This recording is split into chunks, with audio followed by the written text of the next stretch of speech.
Hey, let's move on to our next one. Let's go ahead and dive into the Houston game. This one's coming up, and we were so excited when Houston was coming to Wichita. Oh, yeah. And, big matchup. You know, you strike the arena, everybody's hyped up, it's going to be a huge one. And then, the Shockers showed up. One of the two teams. But Houston did not necessarily, and it was, a 19 or 20 point win, something like that. It was bigger than that. It was over 30 at one point. Yeah. So, Houston, it's time for the Shockers now to go to Houston. And that's a different kind of environment. But I think the Shockers are going to be obviously a bigger favorite, and people are expecting more from the Shockers than and to win bigger than what was expected that time Houston came to Wichita State. So, what are we looking for the second time around? This is the first game in which the Shockers are playing an AAC opponent for the second time around. So things change a little bit there. It's kind of interesting that the Shockers will be playing Houston twice before they even play Cincinnati or UCF That's right. or Temple. Yep. And so it's kind of interesting how the schedule worked out this year. Mm-hmm. But if we look back at that first game, I don't think any team in America would have beaten the Shockers that night. You're right. Just how psyched they were. They were pumped being the very first American game in Wichita. It was on ESPN. And so that game made people think, oh, Houston's not that good. But that's completely false, because Houston is a top 40 team. Their next games after they lost to the Shockers, they won big. They beat Tulsa by 33, I believe. And so they are really talented. And so I expect this game to be a lot closer. I don't want to pick against the Shockers because they are the better team by far, but it really wouldn't surprise me if Houston somehow won. This one scares me a little bit. It does, It does, going on the road, absolutely. Let me. You talk about that first Houston game where everything just went right. The Shockers were hit. Here's what I've seen from the Shockers this year, and this is not bad. This is not good. It's what happened. For whatever reason, when the Shockers come out, it seems like they want to shoot a lot of threes, and a lot of times they make them. In the Houston game, they made them. I think they hit like 10 threes in the first half. Just insane. On fire. Everybody was hitting them, and so game over. If the Shockers can hit threes, game over, okay? And that's what happened. I remember in the Tulsa game, the Shockers couldn't hit threes. You know, they were struggling, and that happens on the road, you know. And so what they then do is they switch to, okay, let's go inside. Hey, we have Shaq on the team, and we'll give it to him. And then we've seen Darrell Willis step up and go nuts, and Shark Kelly and Zach Brown. We've got guys. We can put Nerger in.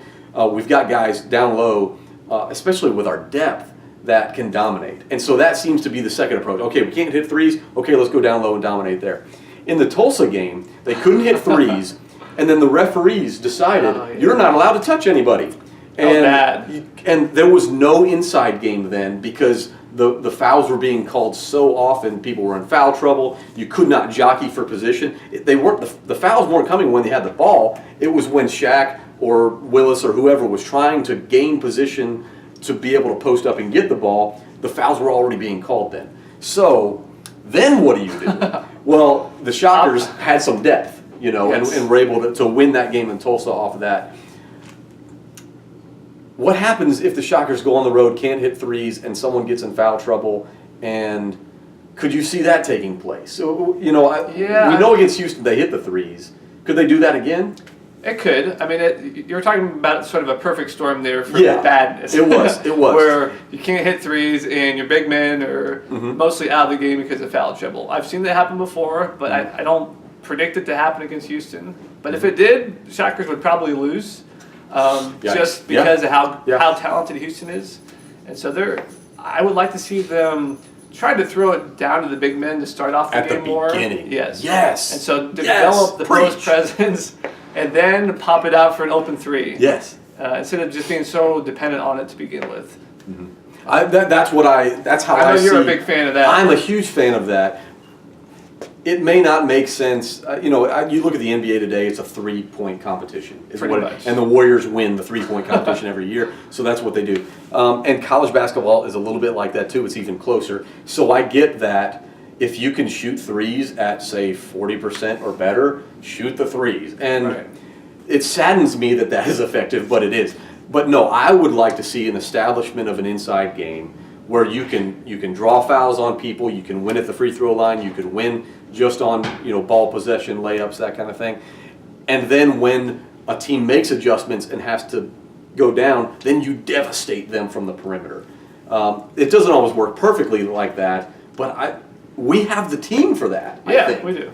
So I don't know. Here we're sitting here and we're getting picky about how we want the Shockers to win. There are other basketball fans out there who just want their team to win. Just give us a win. We want them to win a certain way. So I get that I'm being picky here. And here's some interesting stats. Okay.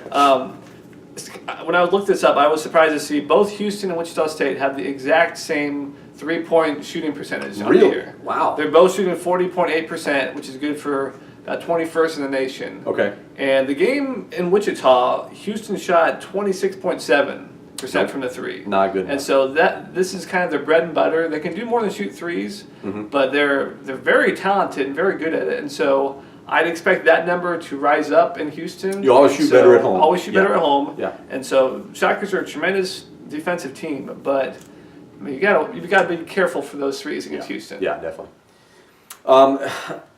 How about individual players? We know Rob Gray is kind of the guy, and that's the guy we were expecting this great showdown maybe against Shamet and Gray again in the first game, and Gray, who was averaging around 18 to 20 points a game, was held to 13.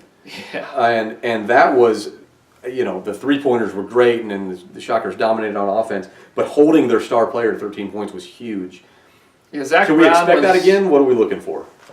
I don't know. Yeah, I mean, yeah. Zach Brown guarded him primarily in that first game. Yeah. And he locked him down. He really did. Gray ended up getting most of his points in the second half, and a lot of them were when Brown wasn't guarding him. Yeah. And so I think Kelvin Sampson will try to do a better job of this game to get Gray open, maybe screen Brown to have someone else switch off on him and try to get him going to begin the game. But I think he'll end up with more than 13 points this time, just for how talented he is. But it wouldn't shock me if we shut him down again. Well, and what we've seen this year, we've seen players go off on individual, have career high nights, score 20, 25 points in a game. But that's not going to beat the Shockers, and it really hasn't. So and they've gotten better at that. More than one guy. Yes, they have. I mean, a lot of those hero performances were early in the year. But since the Shockers entered American play, it's just their defense has really gone up a notch in quality. And so, well, Greg Marshall's not holding back anymore. Get my tinfoil hat. Hey, all right. No, you're right, and whether they put Brown on him again and shut him down, or if he goes off for 25 or 30 because he's at home and he feels better and he knows he's got to step up. Right. 30 points isn't going to beat the Shockers. They're going to need 50 more, 50 more probably. Yeah. Where are they going to get 50 more from? I don't know. So they have a deeper bench than SMU, I think. But either way, I think the Shockers are favored again. It's going to be a tougher environment in a big arena too. It'll be tough, and Houston is hungry for this game. That's right. They were embarrassed on national TV. That's right. And they're really good. I know I keep saying that, but I really love this Houston team. The Cougars are legit, both offensively and defensively, and they need a signature win for their resume. They don't have one yet. Yeah, in the non-conference they beat Arkansas and Providence, which are two teams which will probably make the big dance. But they really need to either beat the Shockers or Cincinnati in conference if they want to get in that large berth. That's right. Saturday at 11 a.m. It's in Houston. H&P Arena is where they're playing their home games this season. It's another ESPNU game. I'm fine with that. Yeah, that's good. So we can watch that one. But pretty big game, pretty significant game. I think these are the games the Shockers just need to take care of business. They're expected to win, but they can't just cruise like if they're in the Valley, in the Missouri Valley. These are the games that if you have a down night, you could get picked off.